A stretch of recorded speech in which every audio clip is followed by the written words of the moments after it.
네, 우리 함께 봉독한 본문 말씀을 통해서 다시서다 주님의 사명으로 우리 특세 첫날인데요, 성령으로 다시 살아나다라고 하는 제목의 말씀 여러분들과 함께 나누고자 합니다. 여러분, 우리는 새 특세로 하나님의 은혜를 구하고 이 자리에 모였습니다. 그러나 오늘 우리 마음속에는요, 이게 뭐 의도했던 의도하지 않았던 염려가 있고 근심이 있는 게 사실입니다. 어떤 염려고 근심일까요? 뭐 개인적인 염려, 근심일 수도 있는데 이 교회를 바라보면서 그런 근심들이 생기게 되더라는 거죠.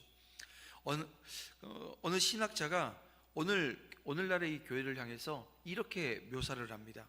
마치 겨울에 나뭇가지 같다. 여러분, 이 겨울에 나뭇가지 같다라고 하는 이 말은 이런 겁니다. 겉으로는 메마르고 생명이 사라진 듯 보이지만 그 안에는 여전히 봄을 준비하는 이 생명의 맥박이 뛰고 있다는 것입니다. 하지만 현실적으로 우리는 이 겨울의 차가움을 더 많이 느끼고 있는지도 모르겠습니다. 교회 안팎에 그 소식을 듣다 보면 염려라고 하는 게 들게 되어지죠. 뭐 성도 수는 줄었다고 얘기를 하고 세상을 밝히는 이 빛과 이 소금의 역할을 잃어가는 것처럼 보일 때도 있습니다. 교회는 이제 쇠퇴하는 것이 아닌가라고 하는 이 질문이 어떻게 보면 우리의 마음을 무겁게 하기도 한다는 것입니다. 여러분, 황폐해진 숲을 보신 적이 있으십니까? 어떤 분은 여름이 좋다 얘기도 하고 어떤 분은 겨울이 좋다 얘기를 하는데, 이 겨울이 좋다라고 하시는 분들 중엔 이 겨울에 산을 가면 그 앙상하게 잎이 다 떨어진 그 나무, 그것을 보면서 이게 기분이 좋다는 거예요. 왜 기분이 좋으냐 물어보게 되어지면 거긴 또 나름대로 의미들이 있습니다. 여러분, 자연 다큐 드라마 같은 것을 통해서 우리는 그 황폐해진 숲, 겨울 숲을 우리는 볼 때가 있습니다. 근데 그 숲이 여러분 죽은 것처럼 보여요. 나무는 모두 메말랐고 어떻게 보면 땅이 갈라진 것처럼 보일 때도 있습니다. 근데 생태학자들이 이런 얘기를 합니다. 숲이 죽은 것처럼 보여도 땅 속에선 생명이 움직이고 있다고. 씨앗은 자라고 물은 흐르고 시간이 지나면 다시 푸르게 될 거라고. 여러분, 이 농사를 지을 때 이 봄을 준비하면서 늦가을에 심는 작물들이 있습니다. 여러분들이 아는 대로 양파는요 한 이만큼 자라게 해서 심어요. 또 이 마늘 같은 경우는요, 마늘을 요만한 하나씩 다 떼가지고 하나씩 콕콕콕 심어 놓습니다. 근데 한겨울이 되면 꽁꽁 얼거든요. 이 얼어서 야 이게 다 죽은 거 아니야? 했는데 봄이 되어지면 가장 먼저 싹이 올라오는 것이 마늘에서 마늘 싹이 올라옵니다. 그리고 우리가 5월달 6월달 되면 양파 그리고 마늘을 수확하게 되어집니다. 죽은 것 같이 보이고 저거 지금 심으면 죽을 것 같은데, 여러분, 죽는 것이 아니라 그 안엔 생명이 있어서 이 생명이 그 안에서 싹이 나고 하는 모습을 보게 되어집니다. 여러분, 우리가 보는 것이 전부가 아니라는 겁니다. 하나님이 여전히 일하고 계시고 오늘 우리의 교회 상황이 아무리 어렵게 보여도 하나님은 우리 가운데 계시면서 새로운 생명을 일으키시는 분이 우리의 하나님이심을 여러분 믿으시길 바랍니다. 에스겔이 골짜기에서 이 마른 뼈를 보았을 때 여러분, 그것은 단순한 이 죽음의 현장이 아니었습니다. 하나님이 새로운 생명을 불어넣으실 자리였다는 것입니다. 오늘 우리의 교회도, 오늘 우리의 삶도 마찬가지입니다. 겉으로 보면 메말라 보이고 희망이 없어 보여요. 하지만 하나님의 말씀과 성령의 역사가, 능력의 역사가 일어나게 되어지면 다시 살아나게 되어진다는 것입니다. 그래서 여러분, 염려의 눈으로 보던 우리의 교회를, 또 우리의 삶을 이제 소망의 눈으로 바라볼 수 있길 원합니다. 하나님이 계시기에 오늘 우리의 이야기는요 아직 끝나지 않은 겁니다. 이 시간 에스겔의 골짜기에서 역사하신 하나님의 능력을 함께 바라보며 여러분, 2025년 이 새해 이 첫날, 이 첫 시간을 우리가 늘 하나님 앞에 올려드릴 수 있는 그 믿음의 시작이 여러분의 삶 가운데 넘치기를 주님의 이름으로 축원함을 드립니다. 에스겔이 살던 시대를 한번 떠올려 봤으면 좋겠어요. 여러분, 바벨론에 포로로 끌려갔던 이스라엘 백성은 모든 것을 잃어버린 그런 민족이었습니다. 예루살렘 성전은 무너졌어요. 왕조는 끊어졌습니다. 하나님께서 다윗에게 주었던 그 약속이 이제는 그 약속이 끊어져 버린 거예요. 왕조가 끊어졌으니까요. 하나님의 백성이라고 하는 이 정체성마저 흔들리고 있었던 시대가 바로 이 에스겔이 살던 시대입니다. 이스라엘은 스스로를 이렇게 말할 수밖에 없었습니다. 우리는 마른 뼈 같습니다. 완전히 죽었고 희망이 없습니다. 에스겔이 살던 주전 6세기는 이스라엘 역사에서 가장 암울한 시기였습니다. 바벨론 군대가 쳐들어와서 예루살렘을 함락하고 이 성전을 불태운 후에 그들의 정체성의 중심이었던 이 예배의 자리, 예배 터전이 사라져버린 거예요. 여러분, 이 바벨론 포수 생활이라고 하는 것은 여러분 그들에게 단순히 삶의 불편함이 아니라 이런 거죠. 우리는 하나님의 백성이 맞는가? 나는 하나님께서 나를 구원하신 그 구원받은 하나님의 자녀의 삶이 맞는가? 어떻게 보면 이런 신학적 질문들을 던지기에 이게 너무나도 좋은 환경이었습니다. 이스라엘은 자신들이 하나님의 약속을 어겼기에 이런 비참한 상태에 빠졌다고 생각했겠지요. 그들의 죄는 하나님의 영광에서 떠나게 했고 그 결과는 곧 영적이고 도덕적이고 문화적인 죽음이었습니다. 그래서 오늘 본문 11절 말씀을 보면 이런 말씀을 합니다. 우리의 뼈들이 말랐고 우리의 소망이 없어졌으니 우리는 다 멸절되었다. 여러분, 이 고백은 그들의 상태를 아주 정확히 지금 묘사하고 있는 겁니다. 하나님은 그런 이 절망 속에 있는 에스겔을 이 마른 뼈가 가득한 골짜기로 이끄셨어요. 그리고 이 골짜기는 고요하고 무겁게 가라앉은, 어떻게 보면 여기는 마른 뼈, 사람의 뼈들이 있는 곳이니까요, 죽음의 현장 아닙니까? 생명이라고는 전혀 찾아볼 수 없는 그곳에서 하나님께서 에스겔에게 묻습니다. 3절에 보니까 이런 질문을 해요. 이 뼈들이 능히 살 수 있겠느냐? 이 지금 하나님께서 이 에스겔에게 묻습니다. 그랬더니 에스겔이 뭐라고 대답을 해요? 에스겔은 자신의 한계를 분명히 알아요. 이 질문에 아주 정직하게 대답을 합니다. 주 여호와여, 주께서 아시나이다. 이런 고백을 합니다. 여러분, 이 고백엔 이 에스겔의 믿음이 담겨져 있는 거예요. 그는 스스로의 눈으로는 도저히 해답을 찾을 수 없었지만 모든 것을 아시고 모든 것을 가능케 하시는 하나님께 지금 소망을 두고 있는 거예요. 사랑하는 성도 여러분, 오늘 우리 교회의 모습, 오늘 우리의 삶의 모습은 어떻습니까? 제가 서두에도 말씀드렸지만 교회가 여러분 성도 수가 많이 줄었다고 얘기하잖아요. 또 세상의 조롱 속에서 그 교회의 모습이 마치 마른 뼈처럼 보일 수도 있습니다. 오늘 우리 개인의 삶도 마찬가지라는 생각을 합니다. 기도의 골짜기, 관계의 골짜기, 경제적 고난의 골짜기에서 오늘 우리는 하나님께서 이렇게 우리에게 질문하실 때가 있습니다. 야, 이 뼈들이 살 수 있을까? 자, 그때 우리는 어떤 대답을 해야 될까요? 우리의 능력으로는 아니라고 하는 답을 낼 수밖에 없을 겁니다. 하지만 에스겔처럼 주 여호와여, 주께서 아시나이다, 이 고백을 할 수 있기를 주님의 이름으로 축원함을 드립니다. 에스겔은 자신이 아니라 하나님께서 하실 일을 기대했다는 거예요. 하나님은 말씀으로 우주를 창조하셨어요. 성령으로 생명을 불어넣으심으로 그 능력이 여전히 살아계신, 여러분 전지전능하신 하나님이십니다. 창조주 하나님이십니다. 우리가 우리의 한계를 인정하게 되어질 때 그 하나님의 무한한 능력을 신뢰할 수 있는 자리로 나아가게 되어진다는 겁니다. 내 삶의 자리, 우리는 한계가 있어요. 그 한계를 우리가 뛰어넘으려고 하는 여러분 그 모습은요, 여러분 거의 불가능에 가깝습니다. 불가능합니다. 오늘 우리가 믿음으로 고백하는 그 고백이 있어야 합니다.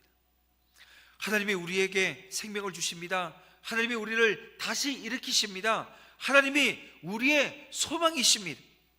이 고백이 우리의 절망을 소망으로 바꾸는 첫 걸음이 되어진다는 것을 기억하면서 여러분 오늘 이 새벽에 오늘 우리가 함께 그런 고백을 할 수 있기를 원합니다. 그런가 하면 절망의 골짜기 한가운데에서 하나님은 에스겔에게 또 이런 명령을 하십니다. 4절에 보니까 너는 이 뼈들에게 대언하라고요.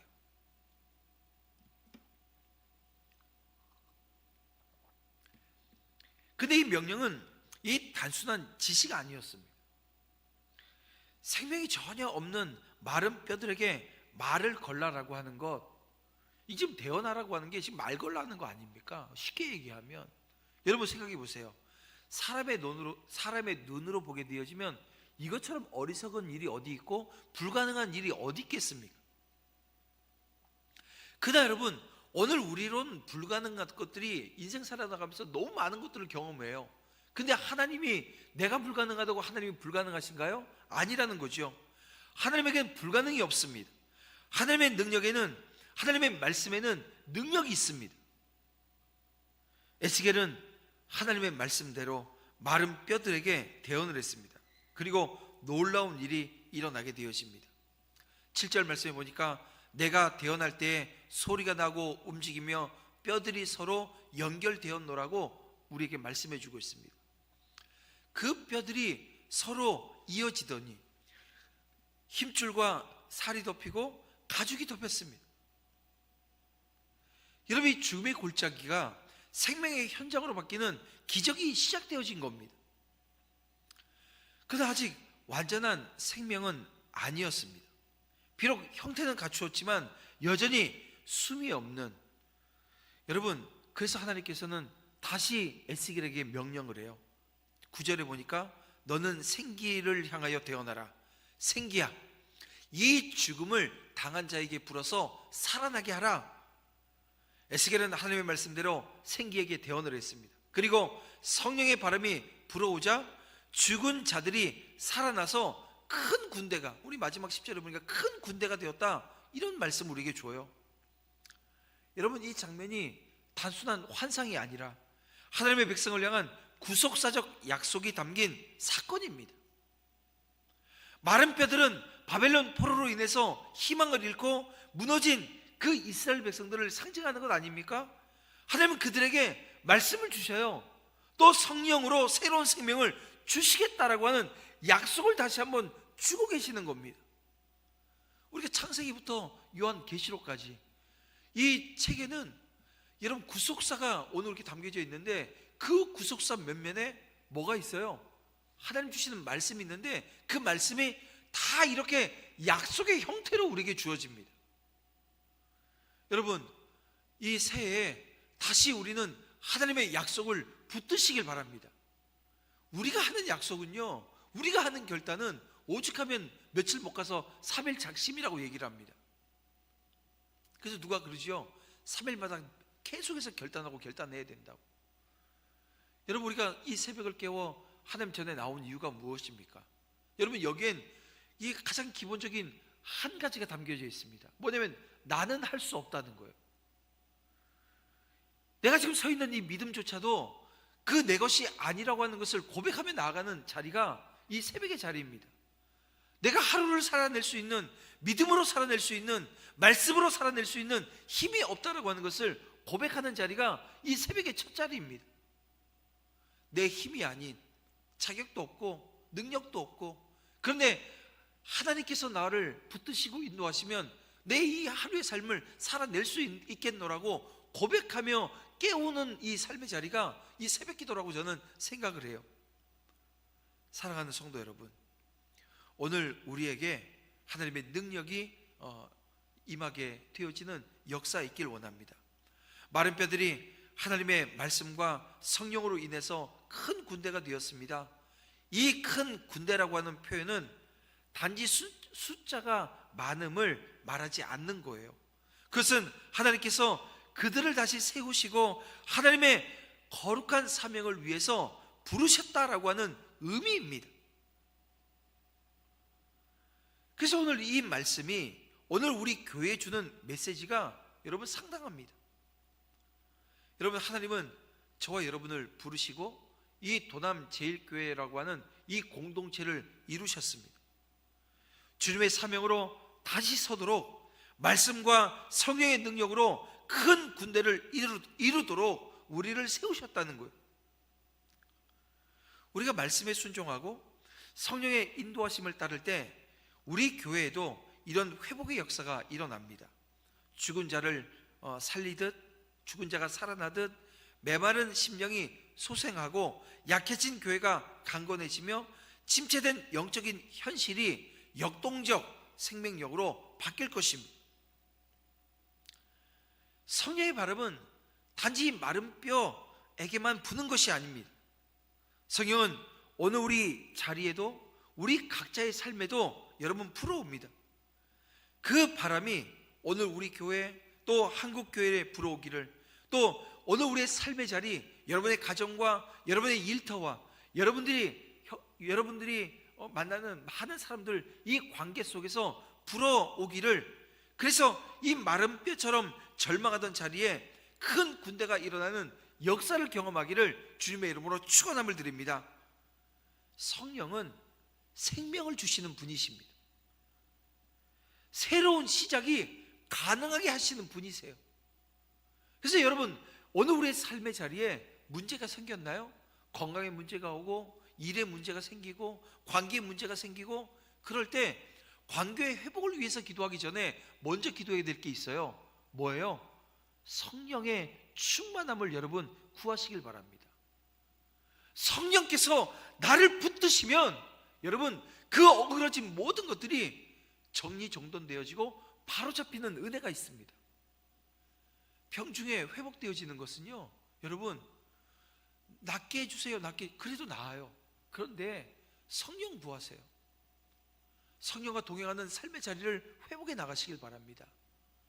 성령께서 내 삶을 이끄시고 나를 만져주시고 나를 치유하시는 분이 그 성령 하나님이십니다.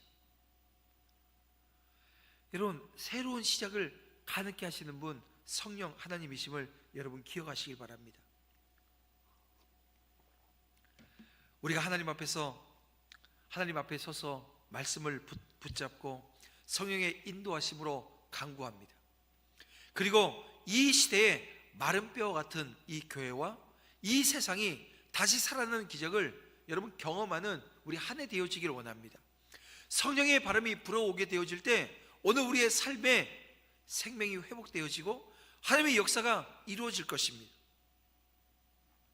그래서 오늘 우리에게 주어진 사명이 있어요. 주님의 말씀을 선포하는 거예요. 성령의 바람을 간구하는 거예요. 그리고 우리 모두가 큰 군대를 이루어서 주님의 사명을 감당하는 것입니다. 오합지졸 흩어지는 것이 아니고요, 단일 대우를 형성하고 하나님께서 주시는 그 말씀 붙들고 오늘 우리가 함께 하는 것입니다. 사랑하는 성도 여러분, 이제 우리는 이 모든 말씀을 마음에 품고 새로운 믿음의 결단으로 나아가야 합니다. 오늘 주신 말씀은 단지 우리의 귀에 머무르는 이야기가 되어지지 않기를 원합니다. 우리의 삶을 새롭게 하는 능력이 되어질 수 있기를 원합니다. 올 한 해 오늘 우리 교회의 목표가 다시 서다 주님의 사명으로입니다. 이 표현은 단지 희망의 선언이 아니라 우리가 함께 붙잡아야 될 믿음의 결단이어야 합니다. 하나님께서 마른 뼈의 생기를 불어넣으셔서 큰 군대를 세우셨듯 우리 또한 하나님의 말씀과 성령의 능력으로 다시 일어날 것입니다. 우리가 다시 서다라고 하는 것은 단순히 이전으로 돌아가는 것이 아닙니다. 그것은 하나님의 사명을 붙잡고 새롭게 변화된 삶으로 나아가는 것을 말합니다. 세상의 어려움과 이 교회의 도전에 주저하지 않기를 원합니다. 하나님이 주신 약속을 붙잡고 다시 믿음의 한 걸음을 내어딛는 그런 한 해 되어지기를 주님의 이름으로 축원함을 드립니다. 주님의 사명으로 라고 하는 말은 여러분 우리의 삶과 이 교회가 하나님의 거룩한 목적에 맞추어져야 된다라고 하는 의미입니다. 우리의 예배와 헌신, 사랑과 나눔, 그리고 기도가 모두 주님을 향한 믿음의 반응이 되어질 때 여러분 오늘 우리는 하나님의 영광을 나타내는 도구가 될 것입니다. 사랑하는 성도 여러분, 오늘 이 시간 우리 모두 결단하며 나아갈 수 있기를 원합니다. 주님께서 오늘도 우리를 부르십니다. 그 부르심에 응답하며 다시 서는 교회, 다시 서는 성도로 여러분 우리가 우뚝 설 수 있기를 원합니다. 우리의 마음과 우리의 가정, 그리고 이 교회와 이 땅 위에 성령의 바람이 불어오게 되어질 때 우리는 다시 일어나 세상을 밝히는 빛의 사명, 이 소금의 사명 감당해 낼 것입니다.